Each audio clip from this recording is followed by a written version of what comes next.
हे मेरे नाथ, मैं आपको भूलूं नहीं। हे मेरे प्रभु, मैं आपको भूलूं नहीं। हे मेरे स्वामिन, ऐसी कृपा करो कि मैं आपको भूलूं नहीं।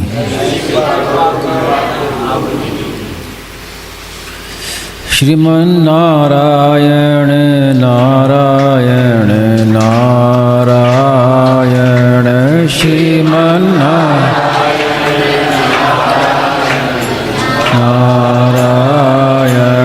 श्रीमन नारायण नारायण नारायण,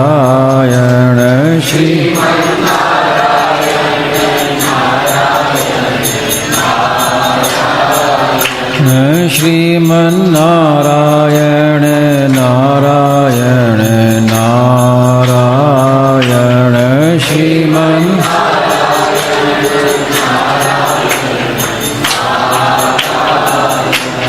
श्रीमन नारायण नारायण नारायण,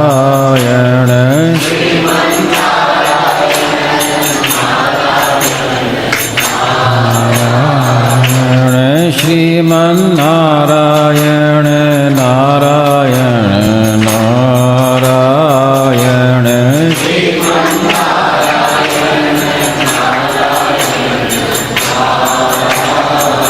सियावर रामचंद्र की जय, मोर मुकुट बंसी वाले की जय।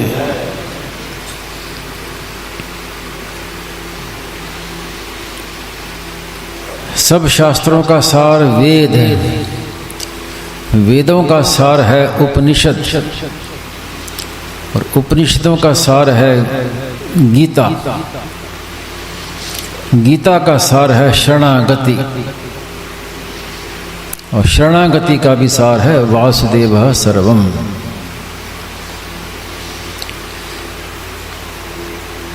गीता को मोक्ष शास्त्र कहा गया है। एक होता है धर्म शास्त्र, एक होता है मोक्ष शास्त्र। धर्म का पालन करने से कल्याण नहीं होता, धर्म का पालन करने से पुण्य होते हैं, ऊंचे लोगों की प्राप्ति होती है, सद्गति होती है। कल्याण होता है निष्काम भाव से। तो धर्म का पालन यदि निष्काम भाव से किया जाए तब कल्याण होता है। और गीता में निष्काम भाव मुख्य है, तो गीता को धर्म शास्त्र से भी ऊंचा मोक्ष शास्त्र कहा गया है। तो धर्म शास्त्रों के लिए हम कह सकते हैं कि ये हिंदुओं के सनातन धर्म के शास्त्र हैं, लेकिन गीता के लिए ऐसा नहीं कह सकते कि ये हिंदुओं का ग्रंथ है। गीता मानव मात्र का ग्रंथ है, चाहे किसी धर्म का हो, किसी संप्रदाय का हो, विश्व वंद्य ग्रंथ है ये गीता। ये मोक्ष शास्त्र है, और मोक्ष हर एक मानव मात्र के लिए आवश्यक है। और गीता पर विचार करें तो भगवान ने ज्ञान योग, कर्म योग और भक्ति योग और गौण रूप से अनेक साधनों का, अनेक मार्गों का वर्णन किया है। लेकिन समापन कहाँ किया? समापन किया सर्वधर्मान परित्यज्य मामेकम शरणम व्रज। सब धर्मों का त्याग करके एक मेरी शरण में आ जा। तो यहां धर्मों का त्याग का अर्थ स्वरूप से त्याग नहीं, धर्म के आश्रय का त्याग है। जैसे आरंभ में है ना, प्राणास त्यक्त्वा धनानि च, ये सब सैनिक हैं, ये अपने प्राणों का त्याग करके खड़े हैं। तो अगर प्राणों का त्याग हो गया तो फिर खड़े कैसे हैं? तो वहां तात्पर्य है कि प्राणों का त्याग का तात्पर्य कि आश्रय का त्याग। तो ऐसी धर्म का त्याग का तात्पर्य है धर्म के आश्रय का त्याग। तो उनका आश्रय ना लेकर केवल मेरा आश्रय ले। धर्म सबसे मुख्य लिया जाए वर्ण आश्रम का धर्म। जितने वर्ण धर्म है, आश्रम धर्म है, ये सब धर्म के अंतर्गत है। तो वर्ण आश्रम धर्म अनादिकाल से नहीं है, ये है जब मनुष्य शरीर मिला तब ये वर्ण धर्म लागू हुए। मनुष्य शरीर में ही ये वर्ण आश्रम धर्म है, लेकिन भगवान का अंश तो पहले से ही है। मनुष्य शरीर तो बाद में मिला, भगवान का अंश तो पहले से ही है। तो इसलिए भगवान का जो आश्रय लेना है वो है परम धर्म। तो भगवान के तात्पर्य कहने का क्या था कि धर्म का त्याग करके तू परम धर्म का आश्रय ले। वो परम धर्म क्या है? मामेकम शरणं व्रज, ये परम धर्म। क्योंकि जिसका अंश है उसके शरण में जाना ये सबसे ऊंचा परम धर्म है। इसीलिए अर्जुन ने कहा कृष्य वचनम तव। रामायण में आया ना, सिर धरी आय सी करी तुम्हारा, परम धर्म ये नाथ हमारा। आपके आज्ञा का पालन करना ये हमारा परम धर्म है। तो भगवान ने अर्जुन को ये कहा कि तू मेरा आश्रय ले, परम धर्म को अपना। उसके बाद गीता की पूर्णता होगी, कुछ बाकी नहीं रहा। अब शरणागति को देखें तो शरण होना क्या?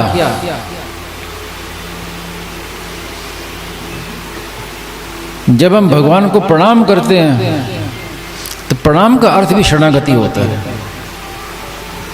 किसी को हम प्रणाम करते हैं, भगवते नमः, भागवत में लिखा है हरे नमः। तो प्रणाम करने का तात्पर्य है कि मैं आपका हूं, ये तात्पर्य प्रणाम करने का। बीच में एक बात याद आ गई, एक प्रणाम मंत्र है, प्रणाम करने का मंत्र, उसकी महिमा संतों ने बहुत कही है। तो बंगाल के एक सिद्ध संत हुए विजय कृष्ण गोस्वामी, वो अपने हाथ से प्रणाम मंत्र लिख कर दिया करते थे शिष्यों को। वो प्रणाम मंत्र क्या कि ओम कृष्णाय वासुदेवाय हरे परमात्मने प्रणत क्लेश नाशाय गोविंदाय नमो नमः, ये प्रणाम मंत्र है। तो वो कहते थे कि रात को सोने से पहले इसको जप करो, प्रणाम करो, सुबह उठने पर प्रणाम करो, कोई भी साधना करना हो, कोई पाठ करना हो तो आरंभ में प्रणाम करो, समाप्ति पर फिर इसी मंत्र से प्रणाम करो। तो ये ऐसा प्रणाम मंत्र भी संतों का बताया हुआ है। तो प्रणाम का तात्पर्य शरणागति है। और शरणागति की पूर्णता कब होगी? जब शरणागत ना रहे, केवल शरण ही रह जाए, यहाँ शरणागति की पूर्णता है। जब तक शरणागत है तब तक शरणागति की पूर्णता नहीं हुई। शरणागत के अपने को पूर्ण समर्पित कर दिया, और इतना समर्पित कर दिया कि अपना अहम रहे ही नहीं, केवल भगवान ही भगवान रह जाएं। यही है वासुदेवा सर्वम खास शरणागति की पूर्णता वासुदेवा सर्वम में होती है। और वासुदेवा सर्वम सर्वोपरि सिद्धांत है, इससे ऊंचा कुछ भी नहीं है। स्वामी जी महाराज कहते थे किसी भी मार्ग का साधक हो, उसको अंत में कहाँ पहुँचना है? साधना करते करते अंत में कुछ न कुछ तो समाप्ति पूर्णता होगी। तो स्वामी जी महाराज ने बताया कि वासुदेवा सर्वम में पूर्णता माने किसी भी मार्ग का साधक हो, अंत में उसको यहीं तक पहुँचना है। उसके पहले मतभेद रहेंगे, संप्रदाय भेद रहेंगे, लेकिन जब वासुदेव सर्वम का अनुभव हो जाएगा तो सब मतभेद, संप्रदाय भेद, सब भेद समाप्त हो जाएंगे। केवल एक शरण, एक परमात्मा की सत्ता रह जाएगी, वासुदेव ही वासुदेव रह जाएगा। और उसके आगे भी एक स्तर और है, उसमें क्या है कि सर्वम भी ना रहे, केवल वासुदेव ही रह जाए, कहने योग्य कुछ रहे नहीं, एक ही सत्ता रह जाए, चाहे उसको वासुदेव कहो चाहे है कहो, है रूप से सत्ता। जितने भी संप्रदाय हैं, जैसे स्वामी महाराज ने अभी कहा प्रवचन में 5 संप्रदाय बताए मुख्य, और जिन्होंने संप्रदाय चलाए हैं, जो उनके आचार्य हैं, उन्होंने जिस मार्ग से परमात्मा का अनुभव किया उस मार्ग का उन्होंने वर्णन किया। ये उनकी कृपा थी कि भी जब मुझे अनुभव हुआ है तो औरों को भी अनुभव हो जाए, तो उन्होंने उस मार्ग को लोगों को बताया कल्याण के लिए। लेकिन आगे उनके अनुयायी थे, उन्होंने उस मार्ग को, साधना को तो छोड़ दिया और जयकार में लग गए।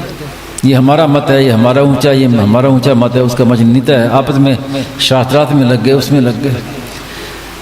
तो इसलिए क्या हुआ कि जितने आचार्य हुए वो एक ही आचार्य हुआ, उसके आगे उनकी परंपरा में दूसरा आचार्य नहीं हुआ। तो वास्तव में उद्देश्य तो कल्याण का होना चाहिए, लेकिन आपस में मतभेद करके राग द्वेष पैदा हो गया। तो वो मतभेद कब समाप्त होंगे? जब वासुदेव सर्वम, जब इसका अनुभव हो जाएगा तो फिर वहाँ कोई मतभेद नहीं रहेंगे।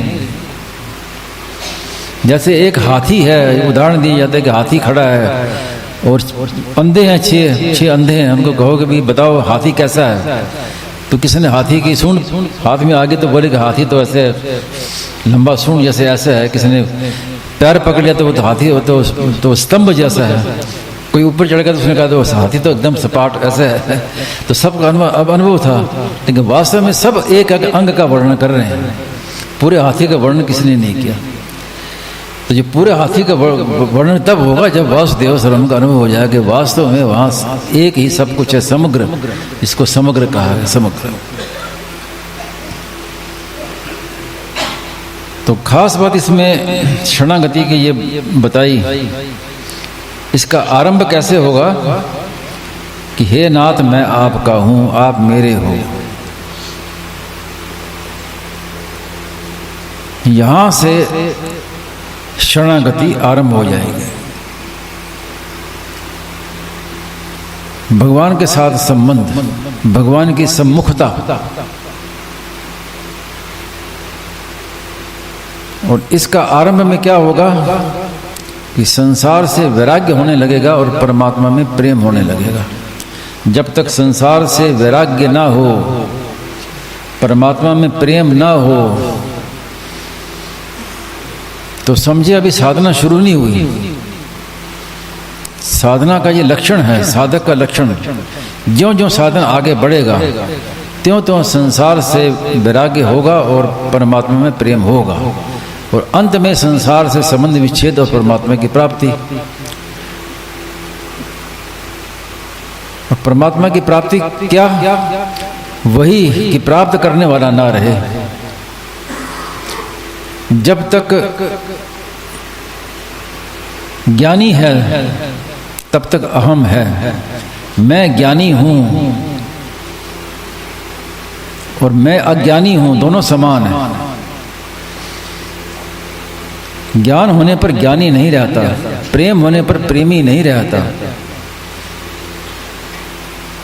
जब तक प्रेमी है, जब तक योगी है, जब तक ज्ञानी है, तब तक समझो कि पतन के मार्ग पर खड़ा है। उसका पतन हो सकता है क्योंकि अहम पकड़ा है ना।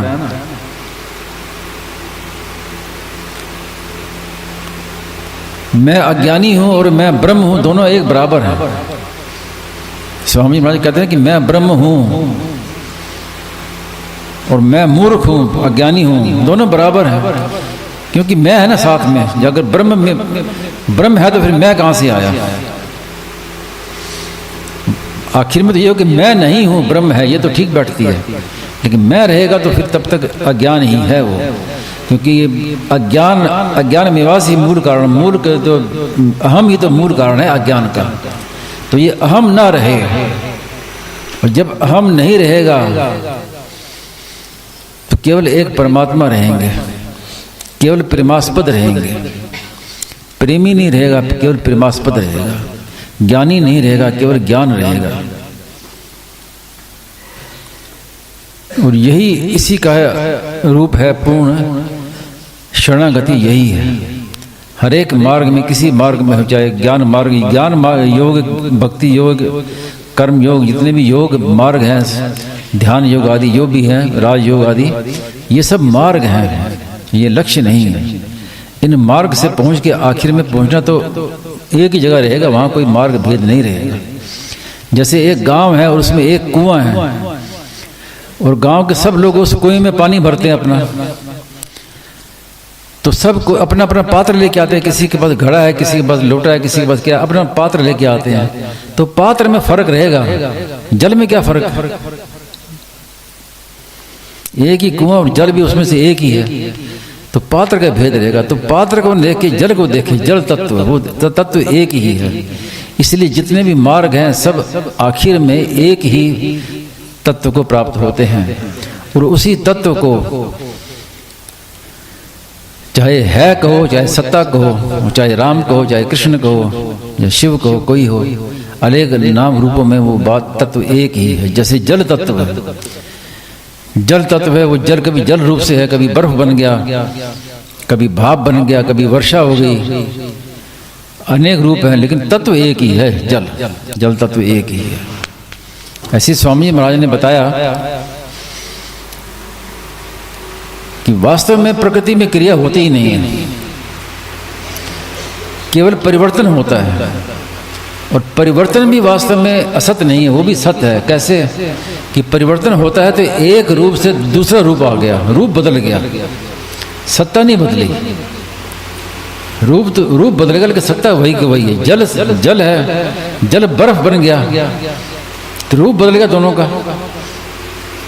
जल को आप 1 किलो जल हाथ में नहीं उठा सकते और 1 किलो बर्फ आप हाथ में उठा सकते हैं, रूप बदल गया लेकिन सत्ता एक ही है। तो इस प्रकार सत्ता एक ही है। उस सत्ता को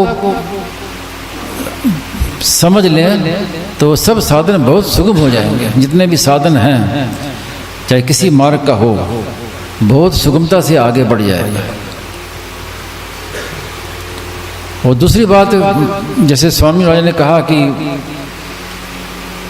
गीता का प्रचार बहुत आवश्यक है। ये गीता एक सार्वभौम ग्रंथ है। मैंने कहा ना कि किसी एक धर्म का ग्रंथ नहीं है, ये मोक्ष शास्त्र है, मानव मात्र का ग्रंथ है, ये मानव मात्र कल्याण के लिए है। तो स्वामी जी महाराज ने एक बार कहा था कि कोई व्यक्ति कहे कि कोई नियम लेना चाहे, नियम, तो कम से कम ये नियम हर एक हिंदू को लेना चाहिए कि प्रतिदिन रोजाना गीता जी का एक अध्याय, रामचरितमानस के 9 दोहे और एक हनुमान चालीसा, ये 3 तो हर एक हिंदू को कम से कम कर ही लेना चाहिए प्रतिदिन, नित्य नियम। ये आज से ही सबको नियम लेना चाहिए। एक अध्याय गीता जी का, 9 दोहे रामचरितमानस के और एक हनुमान चालीसा। बचपन से बच्चों को भी शिक्षा दो, बच्चों को भी लगाओ इसमें। छोटे छोटे बच्चे हैं उनको भी हनुमान चालीसा याद कराओ, उनको भी ये गीता के श्लोक कम से कम जो 5 श्लोक स्वामी जी महाराज ने कहे हैं, 5 श्लोक ये कंठस्थ कराओ, तो बहुत लाभ की बात है। और हमारे ये ठोस प्रचार होगा धर्म का। तो इस विषय में सबको विशेष सावधानी की आवश्यकता है। और इस विषय में क्या कहें, किसी को कोई प्रश्न हो, कोई जिज्ञासा हो तो बता सकते हैं।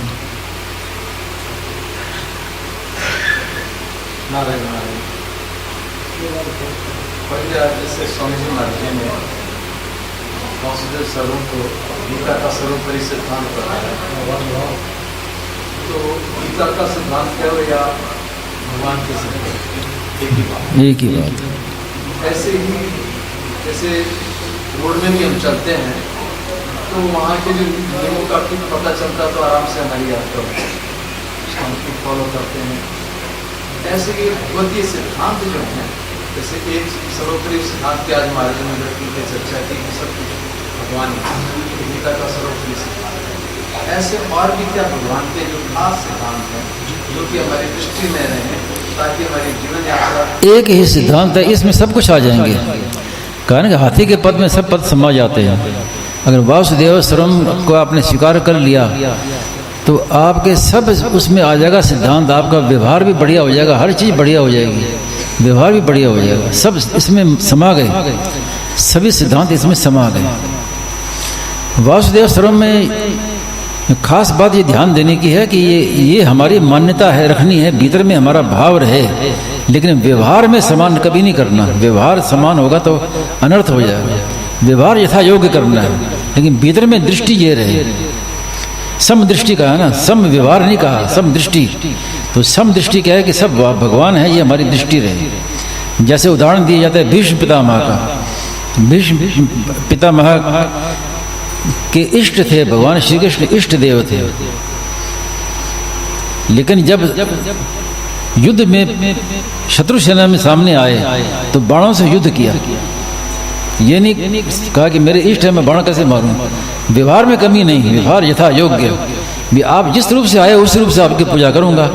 आप शत्रु रूप से आए हो तो मैं बाणों से पूजा करूंगा। मैं तो बाणों से पूजा की भगवान की।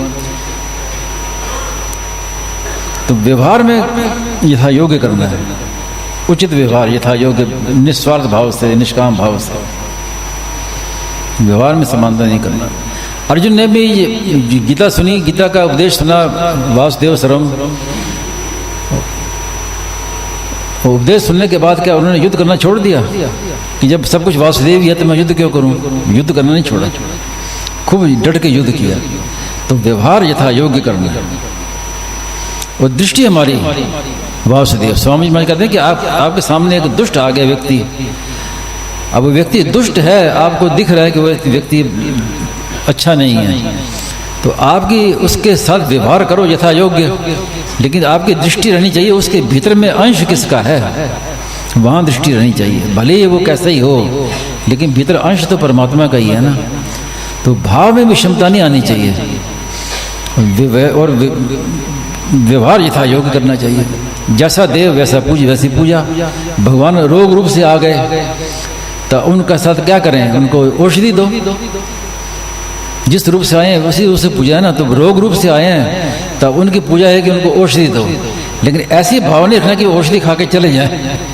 उनको भी आप पाओ औषधि, अब आपकी मर्जी, जाओ या ना जाओ आपकी मर्जी। हमारा प्रसाद भोग लगा दिया हमने। तो ये भाव बड़ा ऊंचा भाव, तो इसको समझ लेना चाहिए इस विषय में। कई बार इस विषय में जी सच्चे होके पकड़ लो या पकड़ के सच्चे। हाँ, एक ही बात है।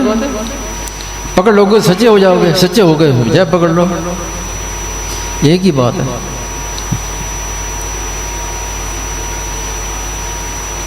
उसके बाद पांच संप्रदाय की बात जी। हाँ, संप्रदाय का क्या शर्त है? वो मैंने बता तो दिया कि जिसने जिस मार्ग से भगवान की प्राप्ति की अनुभव किया, उस मार्ग को वो प्रचार किया उन्होंने कि दूसरों को भी प्राप्ति हो जाए इसमें। तो उनका उद्देश्य यही था कि लोगों का कल्याण कैसे करें। हर एक का अनुभव अलग अलग होता है ना। किसने किस मार्ग से अनुभव किया, किसने किस मार्ग से अनुभव किया। तो जिस मार्ग से उनको अनुभव हुआ उसी मार्ग का ही वर्णन करेंगे ना वो। लेकिन आगे उनके मत वालों ने क्या किया कि वो उसको तो छोड़ दिया और आपस में संघर्ष शुरू कर दिया, मतभेद पैदा कर दिया। तो वास्तव में जो आचार्यों में कभी लड़ाई नहीं हुई, आचार्यों में कभी आपस में लड़ाई नहीं, लेकिन उनके जो मतवादी थे उनके आपस में संघर्ष हुआ, लड़ाई हुई।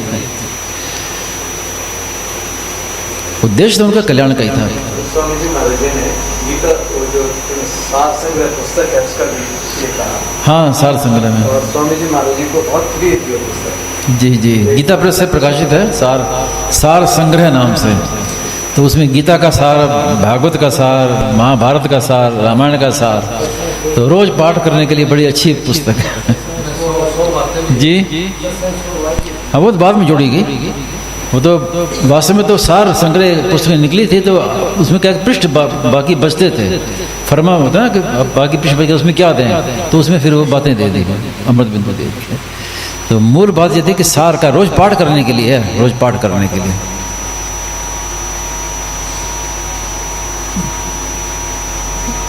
इसके ऊपर थोड़ा अलग से भी थोड़ा और चिंतन करके जी। जैसे कि आज तो स्वामी जी ने सर्वोपरि सिद्धांत किसी को बताया वासुदेव, ऐसे बहुत ही और सिद्धांत गीता के लिए और सिद्धांत है। जैसे स्वामी जी एक और बात करते थे कि अनंत ब्रह्मांड में एक जितनी भी अपनी चीज ये आज सिद्धांत है, ऐसे बहुत से सिद्धांत नामों का ऐसे कई मैंने कहा ना कि ऐसे तो बहुत हैं, लेकिन उसमें सब आ गए ना। वासुदेव सर्वम में सब सिद्धांत आ गए, सब सिद्धांत आ गए वासुदेव सर्वम में। वो तो जिनका संसार के साथ संबंध है उनके लिए कहा जाता है कि ये दो बातें हैं ना, या तो भगवान से संबंध जोड़ो या संसार से संबंध तोड़ो। भगवान के साथ संबंध जोड़ेंगे तो संसार का संबंध अपना टूट जाएगा, और संसार के साथ संबंध तो तोड़ेंगे तो भगवान के साथ संबंध अपना जुड़ जाएगा। तो संसार में जिनकी आसक्ति है उनके लिए कहा जाता है कि इतने ब्रह्मांड है, अनंत ब्रह्मांड है, उसमें केश जितनी तिल जितनी चीज भी अपनी नहीं है। वो संसार से संबंध विच्छेद करने के लिए, और जहाँ सब कुछ परमात्मा ही है ये भाव स्वीकार कर लें तो त्याज्य वस्तु कोई है ही नहीं। वासुदेव सर्वम में भक्ति में ये तो बात है कि त्याज्य वस्तु कुछ भी नहीं है। ज्ञान में तो एक सत्य है एक असत्य है, उसमें असत का त्याग करना है। ब्रह्म सत्यम जगन मिथ्या, तो जगत का त्याग करना है, ब्रह्म को स्वीकार करना है। लेकिन भक्ति में त्याज्य वस्तु कुछ नहीं है, सब कुछ सत्य भी वही है, असत भी वही, जड़ भी वही, चेतन भी वही। तो गीता में भगवान ने यही तो कहा, एक तरफ गीता में भगवान ने कहा कि ना सतो विद्यते भावो ना भावो विद्यते सतः। सत्य की सत्ता है विद्यमान है और असत्य की सत्ता विद्यमान नहीं है। और दूसरी ओर क्या क्या सत्य सच्चा हम अर्जुन, सत्य भी मैं हूँ असत भी मैं हूँ। तो ज्ञान की दृष्टि से दो हैं, एक जगत है, एक ब्रह्म है, एक सत्य है, एक असत है, एक जड़ है, एक चेतन है। तो एक त्याज्य वस्तु है। तो भक्ति में त्याज्य कुछ है ही नहीं। तो क्या है कि उसका त्याज्य वस्तु का संस्कार रहता ही नहीं। जहाँ पर त्याज्य वस्तु होगी, किसी का त्याग करेंगे तो उसका संस्कार जल्दी जाएगा नहीं भीतर से। भक्ति में त्याज्य कुछ है ही नहीं। तो इसलिए स्वामी जी महाराज कई बार कहते थे कि वास्तव में अद्वैत भक्ति में है, ज्ञान में द्वैत है। कि ज्ञान में दो चीजें हैं, भक्ति में दो चीज है ही नहीं, सब वासुदेव। सद सच्चा हम अर्जुन, सत भी मैं ही हूँ, असत भी मैं ही हूँ, सब कुछ मैं ही मैं ही हूँ।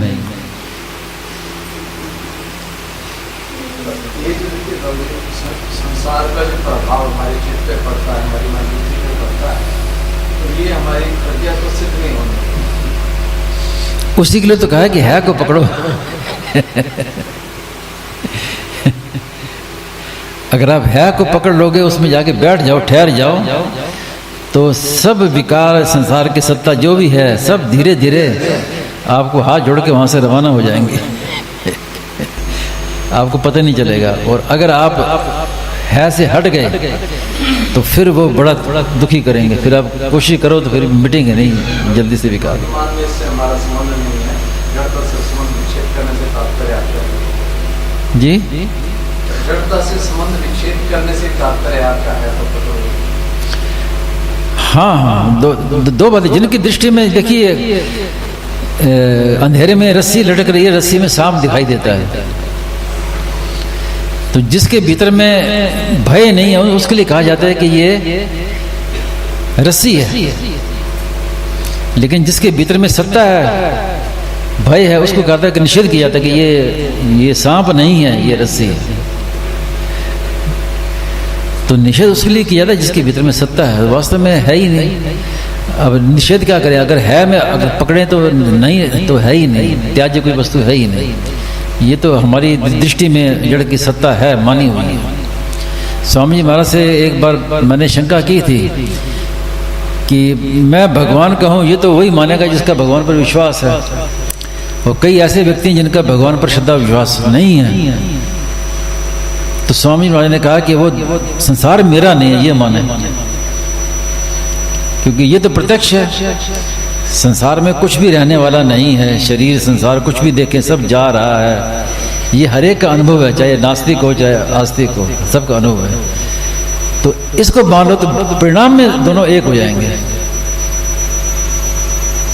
परमात्मा की तरफ ना, अगर आप प्रकाश की ओर चलो तो अंधकार अपना छूट जाएगा। परमात्मा को चलोगे संसार के अपना विच्छेद हो जाएगा, और संसार का विच्छेद कर दोगे तो परमात्मा तो प्राप्त नित्य प्राप्त है ही, वो तो सदा ही प्राप्त है, उनको प्राप्त क्या करना। तो ये साधक का अपनी जो बताया ना कि साधक संजीवनी में जगह जगह कई बात आई है कि रुचि, श्रद्धा, विश्वास और योग्यता। किसी साधन का निर्णय करना हो तो साधक उस साधन में कैसे सफल होगा कि जिसमें उसकी रुचि हो, जिसमें श्रद्धा विश्वास हो और जिसकी योग्यता हो, वो साधन सफल होता है। अगर ज़्यादा भगवान पर विश्वास श्रद्धा ज़्यादा नहीं है तो संसार का त्याग करो, संसार के संबंध विच्छेद करो। अब कहीं के जैसे चुप साधन है, चुप साधन क्या कहीं ये सब योग, स्वामी जी खुद कहते थे कि चुप साधन के सब योग्य नहीं है, कोई विरला योग्य होता है। लेकिन आजकल चुप साधन की महिमा सुनकर चुप साधन में लग गए, करते हैं ध्यान, ध्यान को चुप साधन मान लिया। ध्यान और चुप साधन में बड़ा भारी फर्क है। ध्यान में मन लगाना होता है, चुप साधन में तो मन से संबंध विच्छेद है।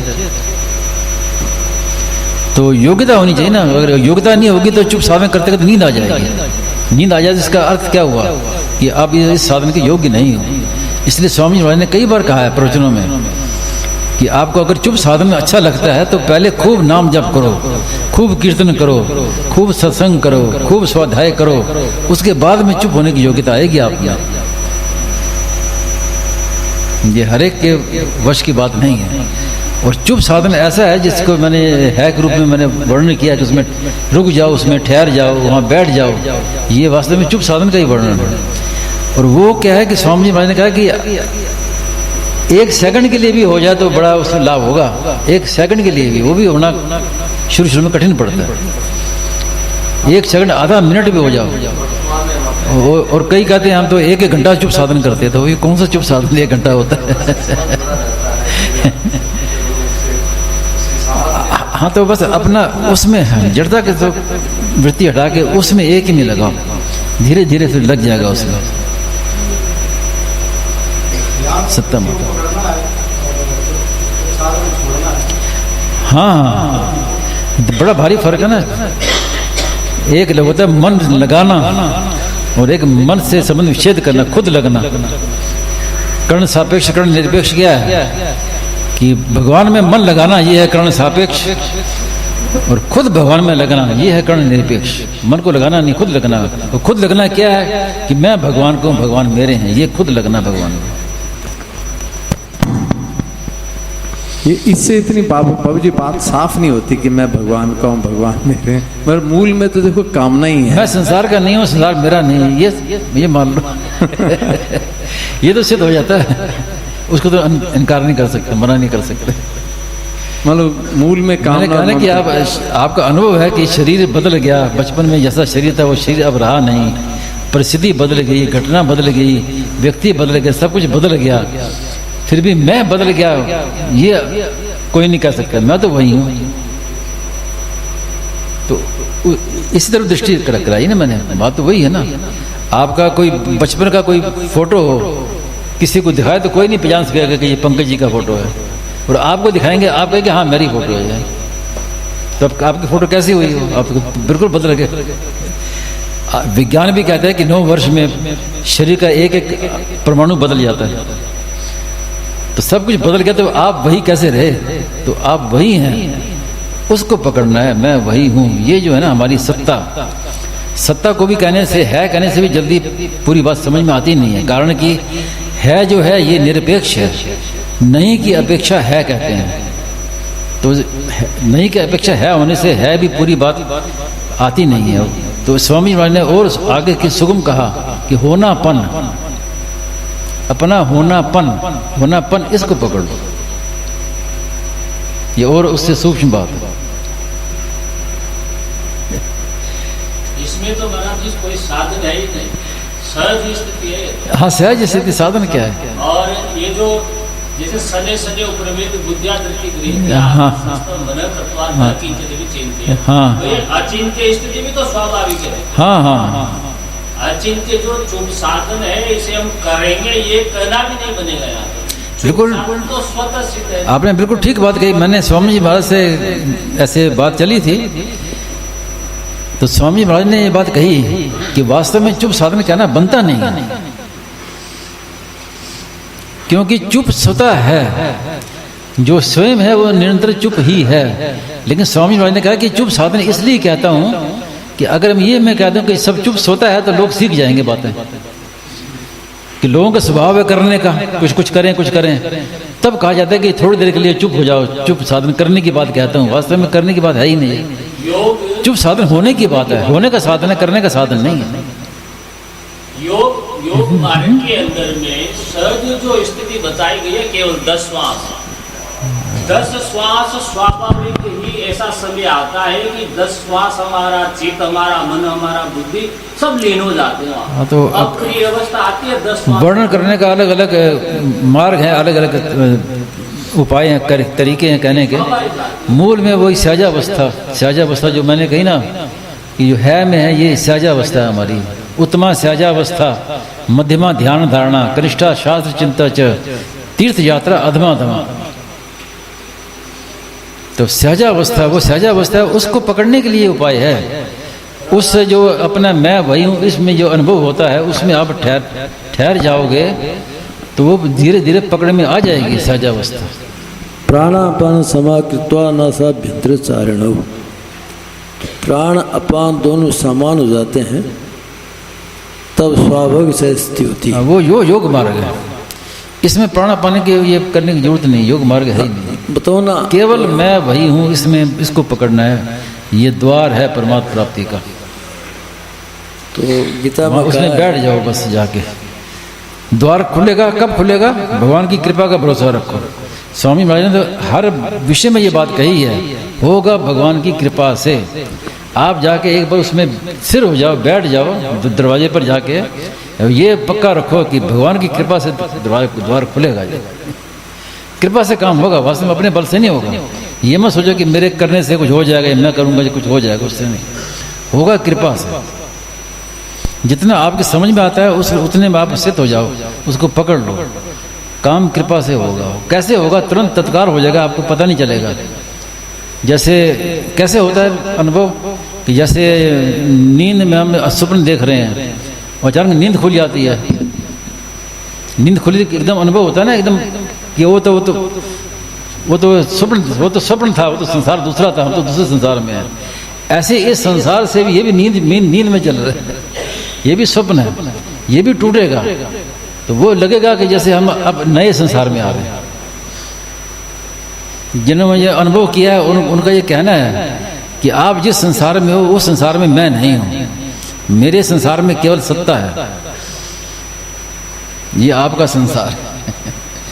तो विचित्र अनुभव होता है उसका, लेकिन एक बार उसमें बैठ तो जाओ जाके। बाबूजी आप कितने सालों से इसमें दृष्टि गिरी है विशेषता से हैं, और जो आप जो बात कहते हैं ना तो बिल्कुल हमारा बिल्कुल उसको पकड़ नहीं पाते उसको। अच्छा, शब्दों से जो अभिव्यक्ति होती है वो मतलब इतना शब्दों से समझ सकते हो, इसमें क्या है, इसमें क्या कठिनता है? पूरा शरीर बदल गया बचपन से लेकर आज तक, मैं वही हूँ, इसमें क्या कठिनता है?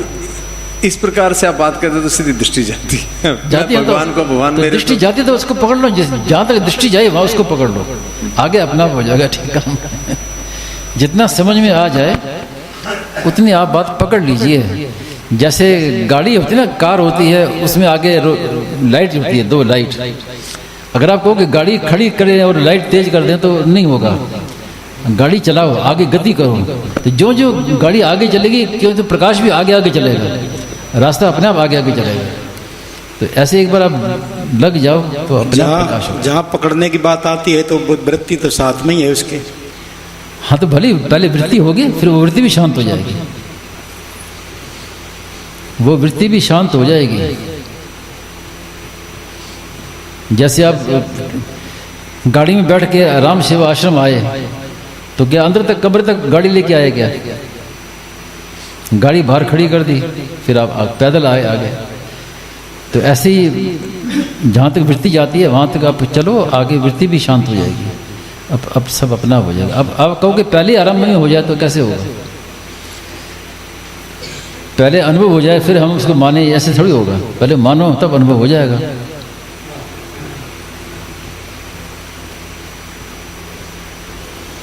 ये जो अभी है को पकड़ लो ऐसा शब्द कहा था ना शायद, तो ऐसा लगता है जैसे है को पकड़ने के लिए या तीव्रता से साधक, तो ये वर्ण धर्म है, आश्रम धर्म है, इसमें इसको छोड़ना है क्या? नहीं, छोड़ना नहीं है, वो तो यथा योग्य करना है, उसमें छोड़ने की बात उनकी छोड़ने की बात ही नहीं है। आप है में स्थित रहते, योगस्था कुरु कर्माणि।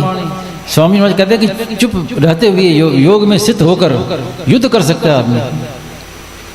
वर्ण आश्रम तो दूर की बात है, युद्ध भी कर सकता है में स्थित रहते हुए। जैसे वर्ण धर्म के अनुसार वो अपने विभाग, जी। वो अपने विभाग है, वो विभाग अलग है, वो यथा योग्य होगा और बढ़िया होगा, पहले से भी बढ़िया होगा। वर्ण धर्म के अनुसार जैसे शरीर को लेकर के और कर्तव्य कर्म की मुख्यता हो जाती है, और वैसे साधन भजन ध्यान की मुख्यता हो जाती है। अगर तीव्रता लगन वाले को, आप उसको वृत्ति लगाओ, होने पर में वृत्ति लगाओ आप। वर्ण धर्म सब होंगे, सब यथा योग्य होंगे।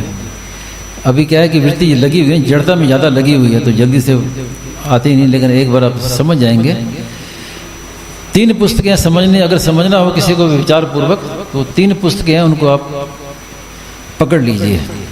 गीता प्रकाशन से प्रकाशित है। एक तो जीवन मुक्ति के रहस्य, एक जागृत सुषुप्ति और एक सहजावस्था। ये 3 पुस्तकें इस विषय में हैं। इन पर आप विचार करोगे तो आपके अपने आप समाधान हो जाएगा, अपने आप स्थिति हो जाएगी पढ़ते पढ़ते। स्वामी जी महाराज ने एक बात कही थी कि हम कहते हैं कि ये बात हम समझ गए, वो कैसे माने कि हम समझ गए, तो उसका प्रमाण बताया कि जहाँ तक हम समझ जाते हैं किसी बात को, वहाँ तक अनुभव अपने आप हो जाता है, हमारी स्थिति वहाँ तक हो जाती है। जितना हम समझ जाते हैं वहाँ तक हमारी स्थिति अपने आप हो जाती है। अगर स्थिति वहाँ तक नहीं हुई तो अभी हम पूरा समझे नहीं। तो समझने के लिए आप ये 3 पुस्तकों को गहरा अध्ययन करो विचार पूर्वक, तो बहुत जल्दी हो जाएगा समझ।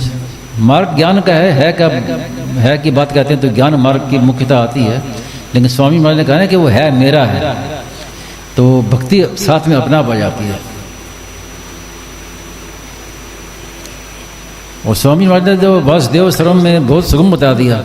इसके भी आगे की बात कि मैं हूँ जो अपनी सत्ता है, इसके भी पहले भगवान की सत्ता है। हाँ, तो भगवान की सत्ता के अंतर्गत ये है। तो इसका तात्पर्य क्या हुआ कि मैं हूँ ही नहीं, केवल भगवान ही है। मेरी जगह केवल भगवान है, मेरी जगह केवल भगवान है, मैं नहीं हूँ। तो ये वासुदेव सर्वम का ये तात्पर्य, इसको आप पकड़ लीजिए, उसमें विचार कीजिए, स्थिर हो जाइए, तो भगवान की कृपा से अनुभव होता है, अपने आप कृपा से होता है, कृपा से। फिर इसमें ये बात आती है मेरे हृदय में भगवान है, तो ये कैसे फिर बैठेगा? वो समझाने के लिए अलग अलग है, लेकिन सबसे ऊंची बात यही कि मैं हूँ ही नहीं, भगवान ही है, मेरी जगह भगवान ही है। अगर मेरी जगह भगवान नहीं है तो फिर वासुदेव सिद्ध नहीं होगा। हर एक आदमी कहेगा कि मैं हूँ और बाकी सब भगवान हैं, तो फिर भगवान को फिर बाकी कहाँ बचेंगे फिर। तो वासुदेव सर्वम में तो सब कुछ आ गया। तो शरणागति क्या है वास्तव में कि जब मैं हूँ तो मैं हूँ, मैं भी नहीं हूँ, मेरी जगह भगवान ही आ गए, अब मैं नहीं हूँ, भगवान ही है।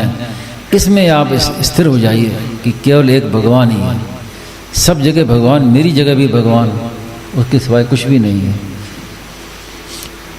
तो इतना आपका कर्तव्य है, इतना आपको मानना है, ये स्वीकार करना है, बाकी होगा कृपा से हो जाएगा। अभी तो हम बातें करते हैं ना, जिन्होंने तत्व का अनुभव किया है वो क्या कहते हैं कि जितना हम जो चर्चा कर रहे हैं ये स्वप्नावस्था में जागृत की चर्चा कर रहे हैं, स्वप्नावस्था में जागृत की चर्चा ये वो है। जब अनुभव होगा तो बड़ा विलक्षण होगा। तो बात आपने कही ना कि है के अंतर्गत ही मैं हूँ की सत्ता है, ये बड़ा मतलब हाँ हाँ हाँ, तभी तो वासुदेव सर्वम होगा ना। ये नारायण नारायण नारायण।